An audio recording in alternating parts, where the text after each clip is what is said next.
Hello people, welcome back to Arora IAS ethics integrity aptitude lecture series पर। तो आज हम डिस्कस करने वाले हैं इन्फॉर्मेशन शेयरिंग और ट्रांसपेरेंसी टॉपिक, जो है यूनिट 7 प्रॉपर्टी इन गवर्नेंस का सब टॉपिक। तो ट्रांसपेरेंसी क्या है? वो जो पब्लिक सर्विस डिलीवरी दिखाते हो एक ब्यूरोक्रेट बन के, वो इन्फॉर्मेशन सिटीज़न के हाथों पे रखना। कैसे रखोगे? ट्रांसपेरेंट वे में, मतलब साफ है सब कुछ। आपको ज़्यादा एफर्ट डालने की ज़रूरत नहीं है। आपको कोई डिस्क्लोजर साइड में रख के या फिर सीक्रेट इन्फॉर्मेशन साइड में निकाल के रखने की ज़रूरत नहीं है। आप बिल्कुल आपके पास जो भी इन्फॉर्मेशन है उनके हाथ में फाइल पहुंचाओगे। इसी को कहते हैं ट्रांसपेरेंसी इन इन्फॉर्मेशन शेयरिंग।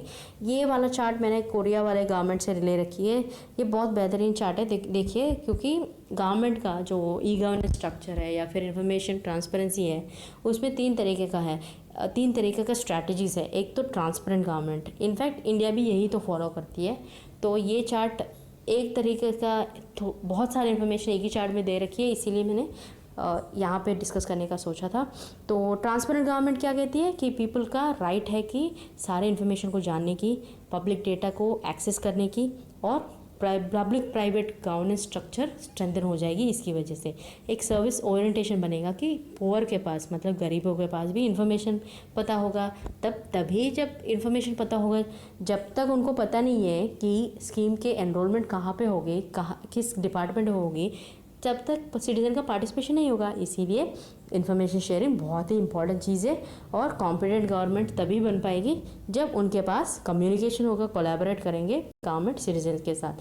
अब देखेंगे कि transparency information sharing is ability to seek, पाना, रिसीव करना और इन्फॉर्मेशन को सर्कुलेट करो, ताकि ह्यूमन राइट्स को और ज़्यादा इंपॉर्टेंस दे रखी है आपने, क्योंकि democratization of information is important. आजकल लोग भी बहुत सारा अवेयरनेस हो रखी है। Civil society is also very strengthening.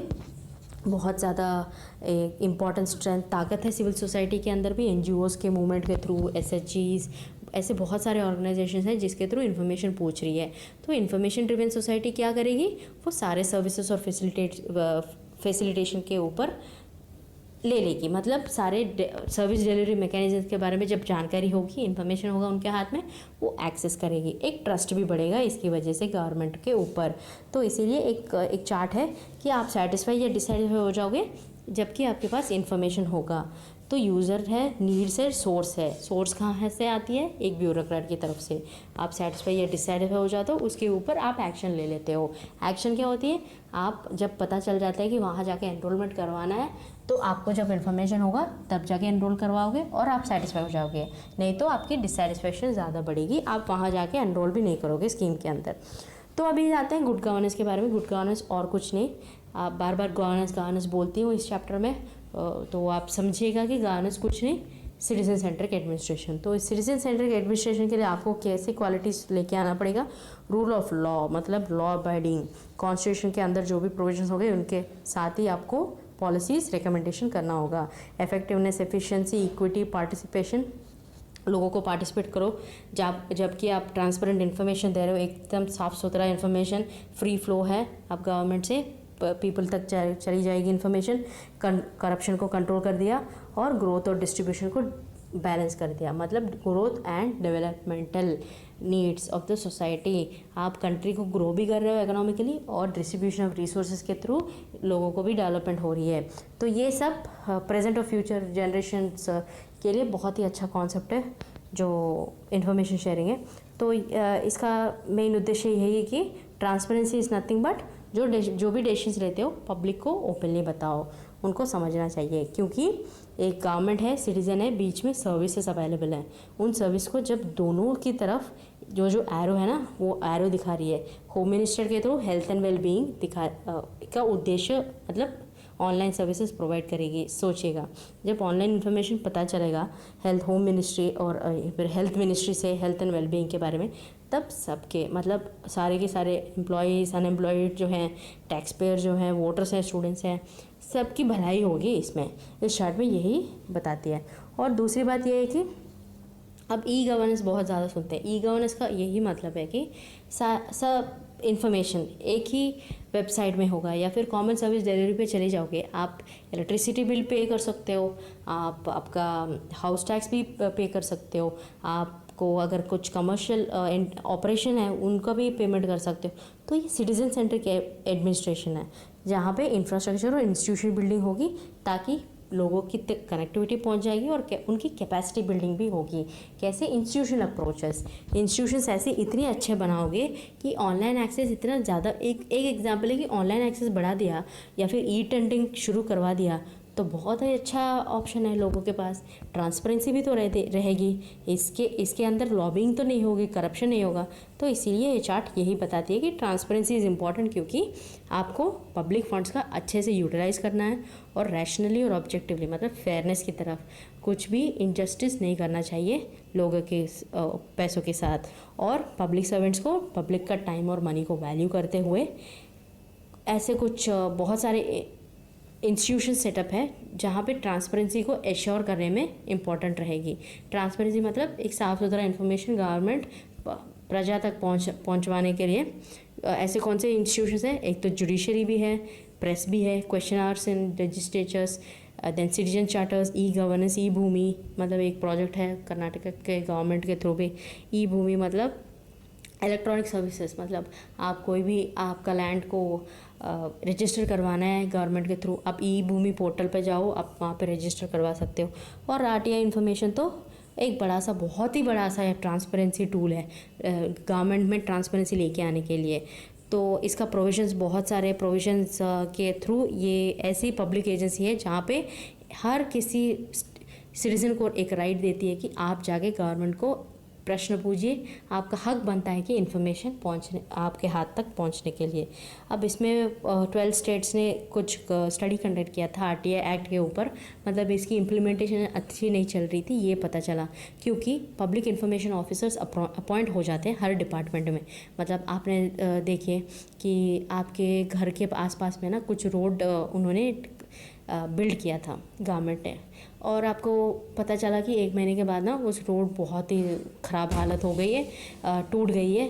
तो आप क्या करोगे? आप वहाँ पे जाके इन्फॉर्मेशन पूछोगे कि ऐसे किस कॉन्ट्रैक्टर को आपने ये कॉन्ट्रैक्ट ऑफ रोड लेइंग दिया था और उन्होंने ऐसे कौन सी मटेरियल्स के साथ उसको किया, ताकि आपको इन्फॉर्मेशन पहले पता चले। पर वहाँ पे उस डिपार्टमेंट में पहले से ही एक पब्लिक इन्फॉर्मेशन ऑफिसर होना चाहिए जो वो सारे डेटा को कलेक्ट करके आपके हाथ में रखें। अगर वो पब्लिक पीआईओ, इसी को पीआईओस कहते हैं, अगर वो पीआईओस के पास इन्फॉर्मेशन यही होगा और आधे से ज़्यादा डिस्ट्रिक्ट्स में वो पीआईओस अवेलेबल नहीं होंगे तो आपको इन्फॉर्मेशन कहाँ से मिलेगी। और self disclosure is mandated in section 4, मतलब ये सेल्फ डिस्क्लोजर उनको तुरंत उनको वो इन्फॉर्मेशन बताना होगा। अगर ये मैंडेटरी बना दिया है पर फिर भी आप नहीं कर रहे हो इन 12 स्टेट में, तो ये बड़ी सी बड़ी फ्लॉ है आरटीआई एक्ट में। और डिस्क्लोजर मोस्टली इंग्लिश लैंग्वेज में होती है, मतलब जो भी इन्फॉर्मेशन वो पीआईओस बताते हैं ना सिटीजन्स को, वो इंग्लिश लैंग्वेज में होती है। पर वो जो भी एक्सेस करने की कोशिश करते हैं वो तो इलिटरेट भी हो सकते हैं, वो क्योंकि वो नॉर्मल सिटीजन्स हैं। तो ऐसी सिचुएशन में क्या होगा कि लोग वो सर्विसेज को एक्सेस करने में बहुत डिफ़िकल्टी हो जाएगी। तो इसीलिए आरटीआई हैज़ टू बी स्ट्रेंथन्ड। अभी आरटीआई का जेनेसिस क्या है देख लेते हैं। अभी आरटीआई का जेनेसिस यही है कि मजदूर किसान शक्ति संगठन, जो अरुणा रॉय के अंदर जो एक ग्रुप है, उन्होंने क्या किया था, एक राजस्थान के विलेजेस में उनको गवर्नमेंट अच्छे से पे नहीं कर रही थी फंड्स या फिर सैलरीज फॉर एनी स्कीम्स, फिर डिस्पर्सल नहीं कर रहे थे। तो उन्होंने क्या किया था, एक सिविल सोसाइटी मूवमेंट लेकर आए थे। उन्होंने ये बताया था कि हमें ज़्यादा से ज़्यादा इन्फॉर्मेशन पता होना चाहिए। तो इन्होंने एक कैंपिंग चलाया, national camping for people's rights to information in 1996। उसके थ्रू गवर्नमेंट ने एक बिल लेकर आ गए थे, फ्रीडम ऑफ इंफॉर्मेशन बिल। वो बना 2019 में, 2004 में ही वो बिल बन गई थी। राइट टू इन्फॉर्मेशन बिल के दौरान एक 2005 में एक्ट बन के इंडिया में चालू हो गया था। और अभी सीआईसी ने, मतलब सेंट्रल इंफॉर्मेशन कमिश्नर ने ये कहा था कि अमेंडमेंट के थ्रू 2013 में अब पॉलिटिकल पार्टीज, 6 पॉलिटिकल पार्टीज जो भी इंडिया के नेशनल पॉलिटिकल पार्टीज हैं वो भी उसके अंदर आते हैं। तो पॉलिटिकल एक्टिविटीज़ कैसे करेंगे या फिर पॉलिटिकल फंडिंग उनको क्या कहाँ से आ रही है, वो कैसे पॉलिसी डिसीजंस या फिर मैनिफेस्टोज बनाते हैं, उन सारे चीज़ों के बारे में आप एक सिटीज़न होते हुए आप या मैं और कोई भी आरटीआई के थ्रू उनको पूछ सकते हैं। तो और अभी वैल्यूएशन यही है कि तो देखिए आरटीआई मतलब right to information amendment bill valuation point है। ये 2008 में कुछ अमेंडमेंट बिल आई थी, तो इसके थ्रू थोड़ा सा डाइल्यूट कर दिया गया है इसके प्रोविजंस को। जैसे कि चीफ इंफॉर्मेशन कमिश्नर जो इन्फॉर्मेशन पास करते हैं गवर्नमेंट के इन्फॉर्मेशन, जो ऑडिट मतलब मॉनिटर करती है कि सारे गवर्नमेंट्स इन्फॉर्मेशन दे रहे हैं कि नहीं, उनका प्रोविजंस चेंज कर दिया गया है। अभी गवर्नमेंट ही डिसाइड करेगी उनकी टेन्योर, जो 5 ईयर्स थी पहले, पर अभी गवर्नमेंट ही डिसाइड कर लेगी। उनकी सैलरी जो चीफ इलेक्शन कमिश्नर के बराबर होती थी, अब गवर्नमेंट ही डिसाइड करेगी उनकी क्वांटम ऑफ सैलरी कितनी होगी, और उनकी deduction in salary time to time salary increase करना है या फिर डिक्रीज़ करना है, वो भी गवर्नमेंट ही डिसाइड करेगी। तो इसकी वजह से ना थोड़ा सा आरटीआई का जो इम्पोर्टेंस है ना वो तो कम होता जाएगा।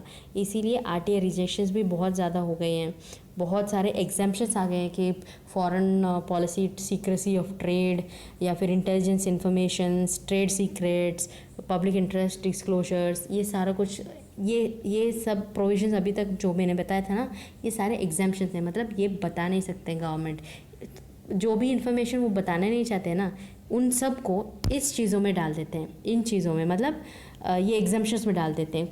कोई भी मतलब माओइस्ट एरिया में कुछ डेवलपमेंटल वर्क रुक गई है, तो आप जाके पूछ लेंगे आरटीआई के थ्रू, तो गवर्नमेंट क्या बताएगी, ये पर्सनल इंटरेस्ट मतलब इंटेलिजेंट और सिक्योरिटी कंसर्न्स के तौर पे हम आपको इन्फॉर्मेशन नहीं देंगे। तो सिंपली ऐसे एग्जाम्पशन डाल के इसकी फ्लॉस को और ज़्यादा बढ़ा रहे हैं। तो हमें क्या करना है आरटीआई को इम्प्रूव करने के लिए, आप अकाउंटेबिलिटी बढ़ा दो, क्लैरिटी इतना ज़्यादा होना चाहिए, उसको पावर्स दो आरटीआई एक्ट को, कि ताकि जब भी कुछ इन्फॉर्मेशन नहीं मिलेगी तो पिनलाइज करने का मौका दो।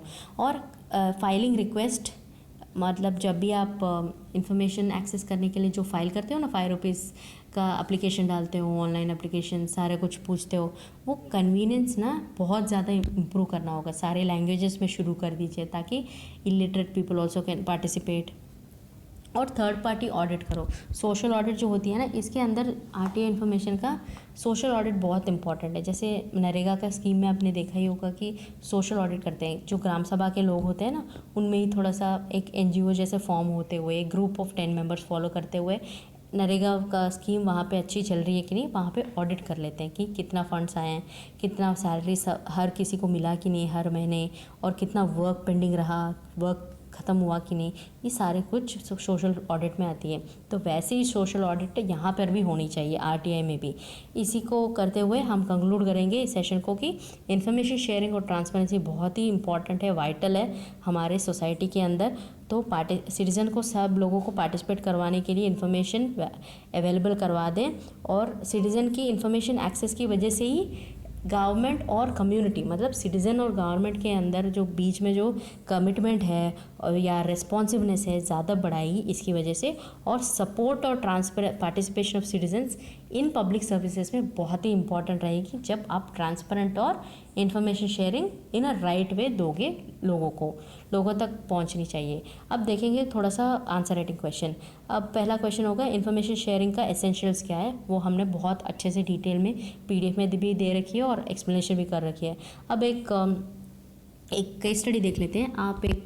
आप अगर समझ लीजिएगा, आप मिस्टर तनेजा हो, आप पब्लिक इंफॉर्मेशन ऑफिसर के रोल पे आप मिनिस्ट्री ऑफ अर्बन डेवलपमेंट पर काम करते हो। आपको एक एप्लीकेशन आई थी आरटीआई के थ्रू कि एक कॉन्ट्रैक्ट एलोकेट हुआ था लोकल कंपनी के थ्रू पे। वो लोकल कंपनी भी एमएलए के जान पहचान वाले हैं, तो उन्होंने क्या किया था, उन्होंने ब्राइब देते हुए वो कॉन्ट्रैक्ट बैक कर लिया, मतलब कॉन्ट्रैक्ट जीत लिया टेंडरिंग के प्रोसेस के थ्रू, जब उन्होंने ब्राइब दे दिया आपके सीनियर ऑफिसर्स को।